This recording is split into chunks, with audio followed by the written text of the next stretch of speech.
Well, I'm joined now from Cairo by Rahma Zein, whose powerful message has gone viral online. Rahma, thank you very much indeed for joining me. We've got a slight delay in the connection between us, so I'm going to ask you questions and give you time to answer them rather than try and talk over you, because that isn't going to work given the delay. So let me just ask you, first of all, you were on CNN. I know Clarissa Ward, the correspondent that you were very passionate towards.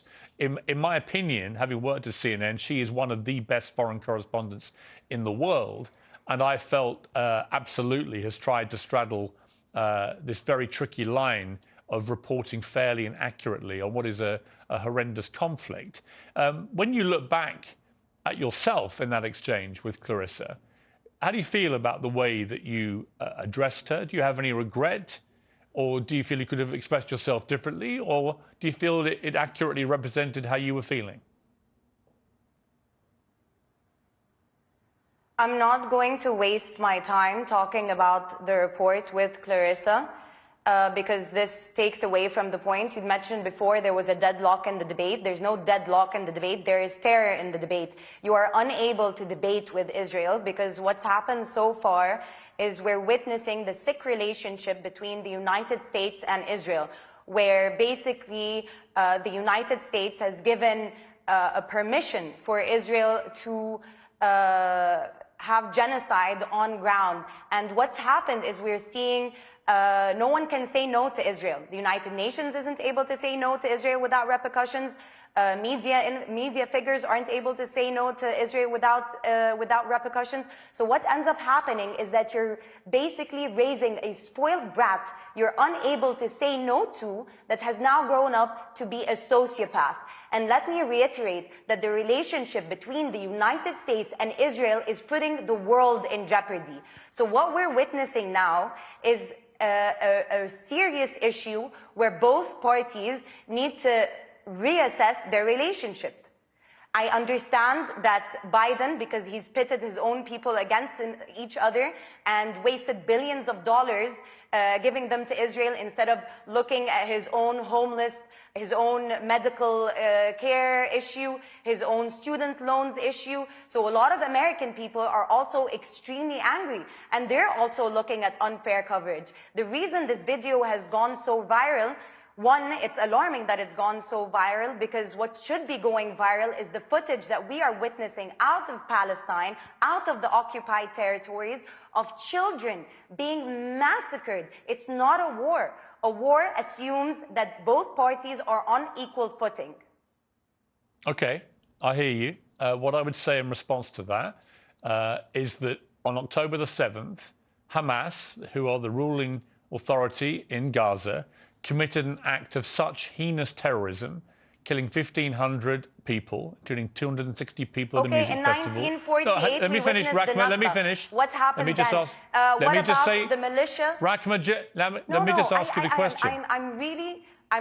No, you have to let me ask a question. I've been very polite to you and respectful. I've let you have your say. I'm going to say something now to you, and you can respond. Bear in mind there's a delay, so this isn't exactly the easiest debate to have. Well, that's why I said at the start, why don't we let me ask questions, you answer them, and that's the way this can proceed in a respectful manner.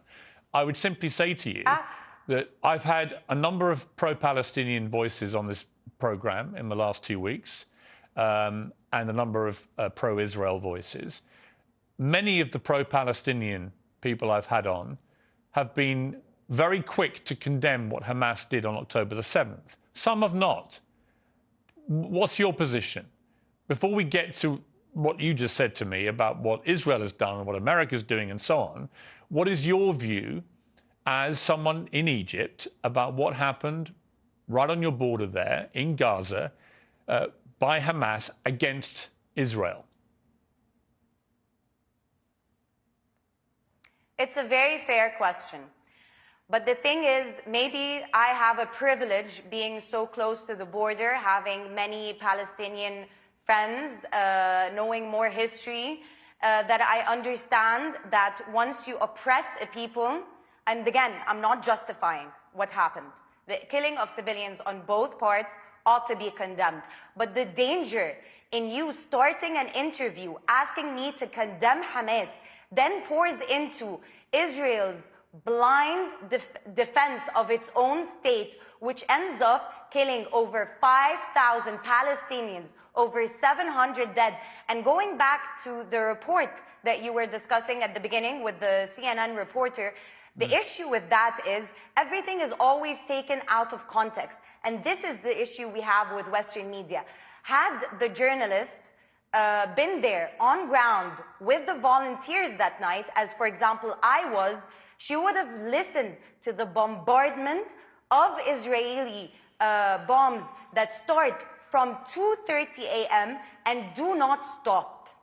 She would have also witnessed the fact that we would get an okay from Israel's side.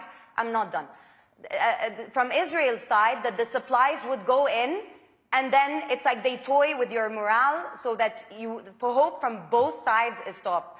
The narrative has got to change. Okay, the idea. I, for example, I don't have the PR of Israel. I don't have the money to hire the Justin Biebers of the world and have them say pray for Israel and whatnot. But what I do have is the truth. And the reason this video has gone so viral is because people felt it. People felt that it was the truth. Let me ask a question, Rahma. So my question is this. When Hamas did what they did on October the 7th, they will have known, absolutely known, that Israel's response would have been this. And it would have involved the deaths of many thousands of innocent people in Gaza as a consequence of going after Hamas. They will have known that. So my question for you, again, a difficult question. I appreciate this, given that you're right there in the middle of all this. But the difficult question is, how do regular Palestinian people feel that their ruling authority commit an act of terror so heinous, and they must have known how Israel would respond, and they must have known that many thousands of innocent Palestinians would die as a consequence of that terror attack? How do they feel about that? Are they comfortable with Hamas continuing to be the ruling authority in Gaza? Or is it actually an act of such appalling atrocity that Hamas should no longer be there? And if the answer is the Palestinian people don't want them to be there anymore, then how do you get rid of them? Unfortunately, the Palestinian people don't have the luxury of the time to think of Hamas. The voice notes we're receiving from our Palestinian brothers and sisters from under the rubble, from mothers who've lost their children, from home families that have been eradicated. The sentiment we're getting from the Palestinian people is, do they see us? If the United Nations, that's whole premise was to avoid this kind of genocide, was created to avoid this kind of humanitarian crisis, cannot stand up to one spoiled brat of a fascist organization, then where are we in this world? And what's sad is that it's a top-down movement. You have the United Nations unable to speak to Israel. You also have the people at work who cannot hold the Palestinian flag, who get fired on the spot. I've had people who work in New York text me and tell me that they've been fired on the spot. Rahma, I have a you know question. what else I've had that unfortunately I cannot show? Screenshots, and last thing, screenshots of emails from prominent news channels where anchors, where younger people are emailing producers, begging, are emailing one another, begging, why aren't we showing the other side? Why aren't you showing the other side? Because what's happened is that I have to be able to respond. Israel has given you a brand book where you can, so that you can be prim and proper in front of your own people. I have to be able to respond, They've been very Rahma. clear about their intent. They've been very clear since the Haganah. You have to let me respond now, okay? I'm listening to you respectfully. I am not the media. I've given more of a platform to pro-Palestinian people, including yourself, than any other show in the world. So I resent the suggestion that I'm just like everybody else. Which is in itself a problem. I have deliberately given large chunks of my show each night to voices like yours to tell the side of the Palestinians. But again, I come back to this. You talk about genocide by Israel against Palestinian people. What do you call the Hamas stated intent? They've made no secret of it. It's their stated intent to wipe Israel off the face of the earth, to kill all Jews. And that's exactly what we saw them try to do on October the 7th. What do you call that if it's not genocide? But you've seen that from the other side. You know, it's interesting because this point brings one to be called and dubbed anti-Semitic. You know, I believe that Israel is the most anti-Semitic entity ever. We used to live with our Jewish brothers and sisters here in the Middle East and in Palestine, and the creation of Israel on a racist premise differentiated, because you didn't have Jewish Arabs or whatnot. You just had Arabs. They were Christian. They were the people of Palestine. You're not answering my question, They were Muslim. They were Jewish. I don't need to, because the problem is actually you do need to. Why are we having a debate? Is it not to solve, or is this for another sensational interview? Is this a sensational interview, it's or not is about it sensation. To solve? I am You've here accused, to say you've something accused clearly, Israel of that genocide. we need a ceasefire because the world is in danger. I have accused Israel of genocide. I am accusing Israel of genocide. And I'm simply saying to you, this is a genocide. And they I'm have simply said saying it's a genocide. Rahma, I hear you, and you're perfectly entitled to that view, although Israel would contest that characterization of what they have been doing, but many would agree with you. But I simply say, what is Hamas waging against Israel? I would love if they would contest with evidence rather than terror. Yeah, but do you not agree with me that what Hamas is doing is clearly... Do you not agree with me that clearly what Hamas is waging against Israel is also genocide by your criteria? I am, you know what's, again, this is a dangerous debate, because what you're trying to put me in is, once I condemn... Just asking you a question. Once I condemn these people, what that then means, why is this dangerous for me? Because what that then means is that you can then answer me and tell me that Israel has the unequivocal right to defend itself, what that means is that they eradicate a people who end up being your Halloween you're costumes. wrong. No. So why not put a stop to this now? Let me clarify. They're not on equal footing. Let me clarify. Israel, like every country in the world, has an absolute right to defend itself. Right? Israel has a right to defend itself. The question now is against women and children? Let me finish my point, please, Rahma. look at the evidence. Let me finish my point. How many Palestinians have died? If you're not going to let me finish my point, you're not going to hear what I have to say. Israel has a right to defend itself. But the longer this war goes on, the more that people are saying to Israel, what is proportionate? How can killing many thousands of Palestinians, innocent women and children, how can that be right? If what happened on October the 7th is wrong, how can this be right? And it's a very fair point to make. But my point about all of this is, you want peace, I want peace. The President of the United States and Queen Rania and others saying we've got to get to a two-state solution. To do that, you've got to have leadership which can be trusted by the other side. There is no way that Israel will ever trust any leadership involving Hamas.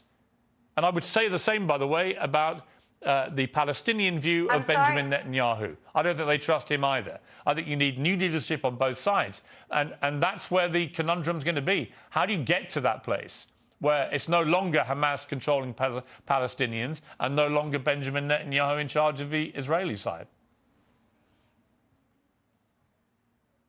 Excellent question. You apply international law. You apply international law. You allow the United Nations to do its job. When the Hamas situation happened, for example, it was supposed to be the Red Cross to go and negotiate. Israel is stopping all of that. On top of that, it's also terrorizing the media. On top of that, it's also terrorizing individuals. On top of that, it has money being poured in from the United States. On top of that, it has the backing of the European Union. On top of that, it has the backing of Britain that started this whole farce. So what ends up happening is, who's speaking for the Palestinian people? So for a solution to happen, you need to empower the United Nations so that Israel is not making a mockery of the United Nations. How am I needing to reiterate this more and more? I am giving you a solution. Rahma, you're giving me your solution. And you're still telling me Hamas. Rahma, you've just given me... There will always be Hamas if you occupy a people. let me just finish this point.